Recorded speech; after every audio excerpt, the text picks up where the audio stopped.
Class 12th में biology में हम लोग पढ़ रहे थे वंशागत का आणविक आधार। उसमें डीएनए आनुवंशिक पदार्थ है या आरएनए है या प्रोटीन है, इसके पक्ष में प्रमाण पढ़ रहे थे।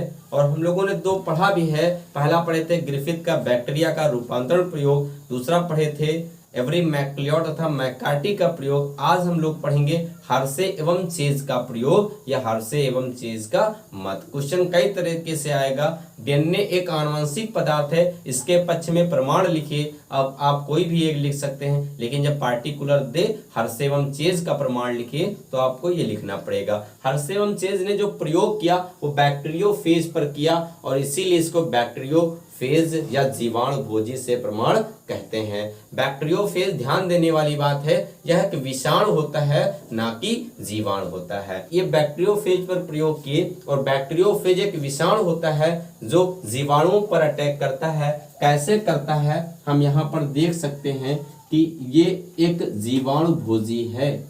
क्या हो जाएगा? ये जीवाणु भोजी है, बैक्टीरियोफेज है। और इसमें जो न्यूक्लियस पाया जाता है उसी में इसका जेनेटिक मटेरियल रहता है। जेनेटिक मटेरियल जो है क्या होता है? डीएनए, वो इसी में पाया जाता है, न्यूक्लियस में पाया जाता है।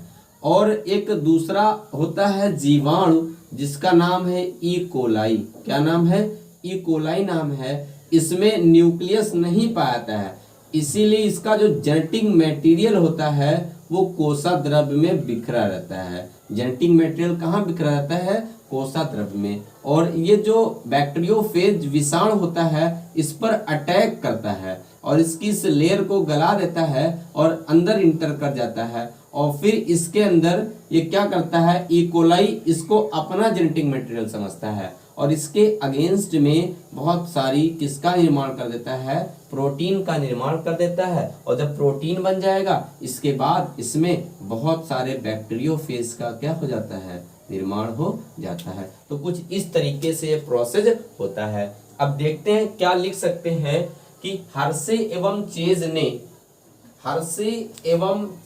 ने सर्वमान्य रूप से यह सिद्ध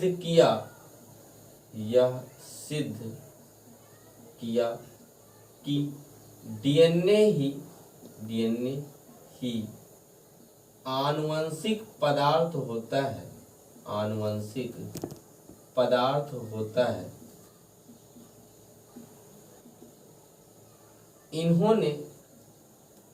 इन्होंने बैक्टीरियोफेज पर यानी हर्शे एवं चेज ने बैक्टीरियोफेज पर अपना प्रयोग किया। इन्होंने बैक्टीरियोफेज पर प्रयोग किया जो कि एक विषाणु है। ये बात ध्यान रखिएगा, ये वायरस है ना कि बैक्टीरिया है। जो कि एक विषाणु है जो जीवाणु पर अटैक करता है, जीवाणुओं पर अटैक करता है, यानी बैक्टीरिया पर अटैक करता है, जीवाणु पर आक्रमण करता है,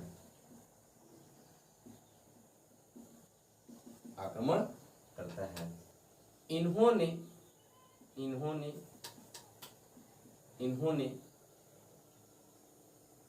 बैक्टीरियोफेज को दो माध्यम में ग्रो कराया।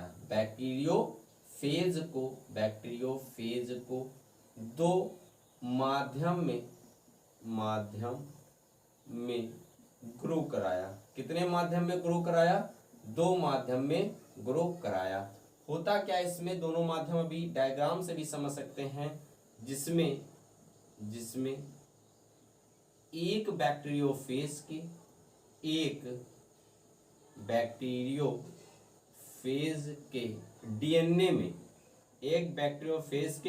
डीएनए में फास्फोरस सामान्य न लेकर उसका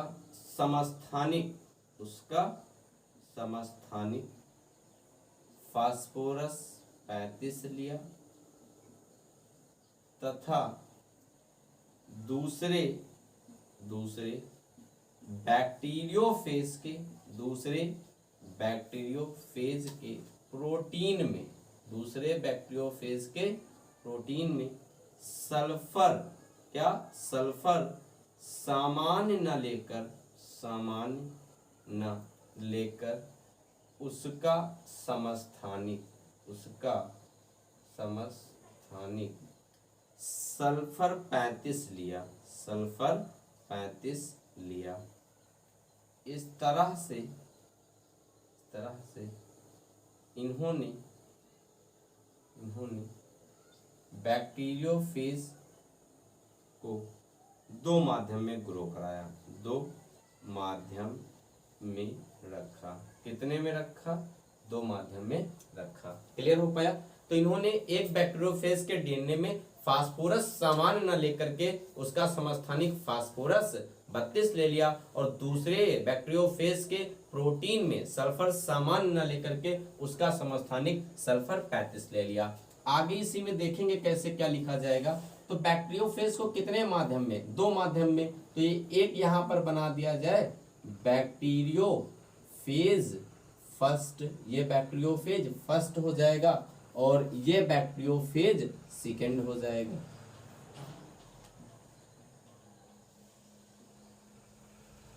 बैक्टीरियोफेज सेकेंड हो जाएगा।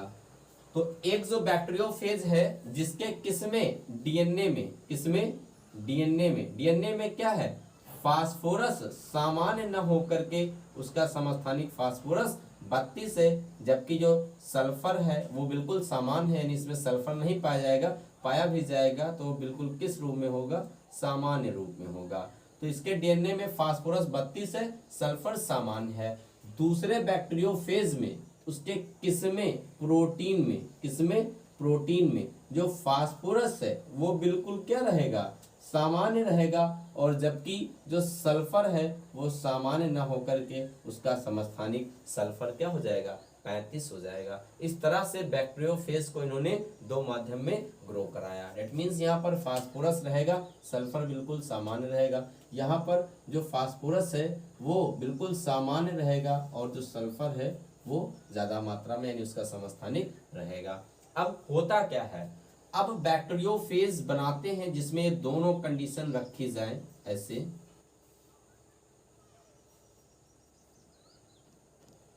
और ये ई कोलाई हो जाएगा। यहाँ पर ये बैक्टीरियोफेज सेकेंड हो जाएगा। ऐसे डायग्राम के द्वारा काफी आसानी होगी आपको पढ़ने में।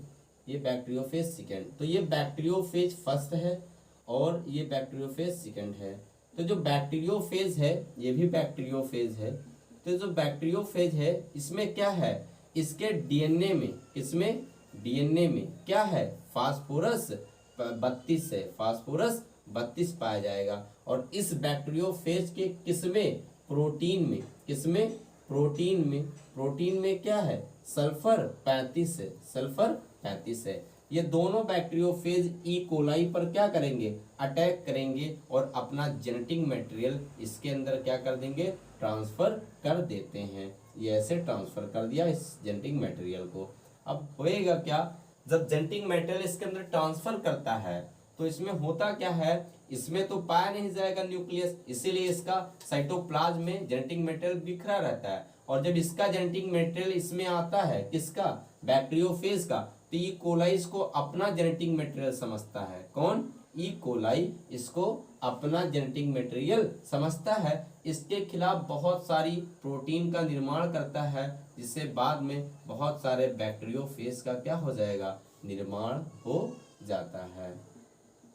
अब इससे जो बैक्टीरियोफेज बना नेक्स्ट स्टेप पे, तो इसमें हम लिख सकते हैं आगे क्या लिख सकते हैं कि बैक्टीरियोफेज दो माध्यम में लिया जिसमें फास्फोरस समस्थानिक फास्फोरस 32, इसके प्रोटीन में फास्फोरस सामान्य जबकि सल्फर 35 लिया। और फिर यहां पर बोल सकते हैं दोनों बैक्टीरियोफेज को, किसको?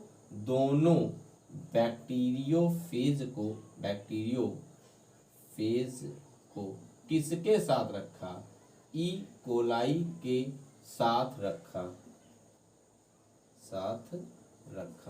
अब देखेंगे क्या, दोनों को जब ई कोलाई के साथ रखा तो यहां पर लिख सकते हैं कि ई कोलाई में जो बैक्टीरियोफेज बना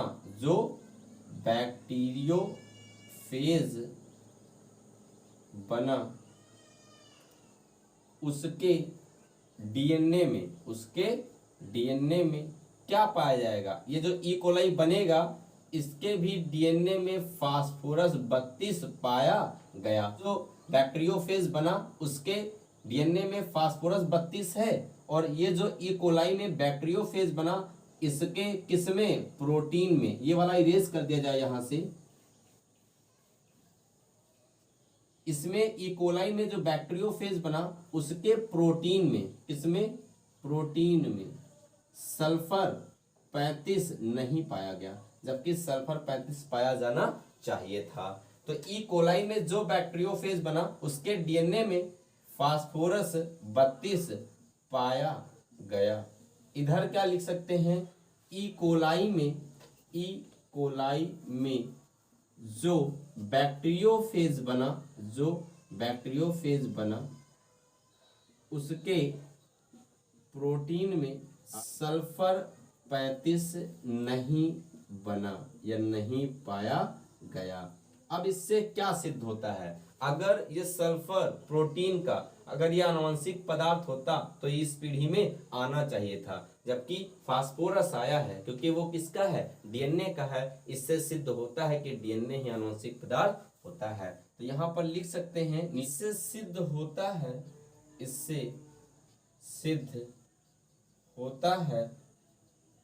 कि डीएनए ही आनुवंशिक पदार्थ होता है। डीएनए ही आनुवंशिक पदार्थ होता है, न कि आरएनए व प्रोटीन। अब हम इसको फिर से समझ सकते हैं। काफी शॉर्ट में मैंने कर दिया है। अगर आप लॉन्ग लिखना चाहें और बड़ा तो काफी चीजें लिख सकते थे। देखते हैं कैसे। तो हर्शे एवं चेज ने सर्वमान रूप से सिद्ध किया कि डीएनए ही आनुवंशिक पदार्थ होता है, आरएनए व प्रोटीन नहीं होता है। इन्होंने अपना प्रयोग बैक्टीरियोफेज पर किया, जो कि एक विषाणु होता है जो जीवाणुओं पर अटैक करता है। अब आगे क्या बताएंगे? इन्होंने बैक्टीरियोफेज को दो माध्यम में ग्रो कराया।